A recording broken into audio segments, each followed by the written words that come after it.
Helen. Oh, this is the hot topic of mine.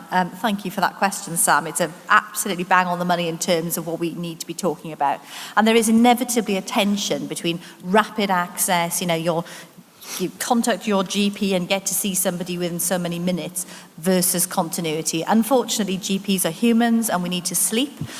We also need to take breaks occasionally, whereas the modern drive for instant access to everything, whether that's our social media or whether that's other parts of our lives, has pervaded the whole healthcare system. But it's fascinating how it's pervaded medicine so much quicker than it has other areas. I'm not sure about anybody who's needed to see a solicitor recently, but they're not very good at 8 o'clock in the evening, nor indeed are they very good at 4 o'clock on a Sunday afternoon.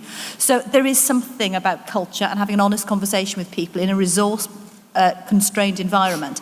And I get intensely frustrated when we're expected to provide services in ways that just mean we've got to slice the cake into smaller pieces. I mean, that's the only, if we're already short of GPs, short of nurses, short of resource, then the only way to cover the extended hours with the people is to do it more thinly.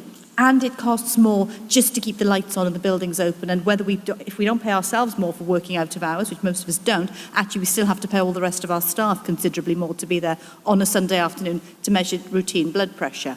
However, as I mentioned yesterday, I do believe that this is an area where technology can help us and can help us balance the tension. Because for me, I know full well that providing that continuity of care is so very important for my complex patients, my patients with specific needs. But there are some patients for whom continuity of care just doesn't matter. And it's really hard as a GP to say that, because I love seeing patients coming in with their trivial illnesses, because it means that when they come in for something complicated, I've established a relationship.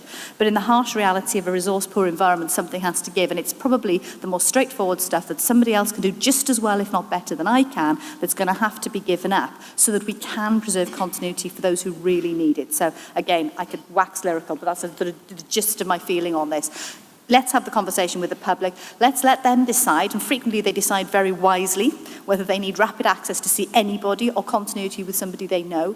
But let's have the open ways in so that we can make it easier to get people in the right place at the right time. What I hate, the worst of all worlds, is somebody who should have seen anybody on the day who waits 10 days to see me and is in a really bad way, and that really upsets me, and I suspect it upsets you too.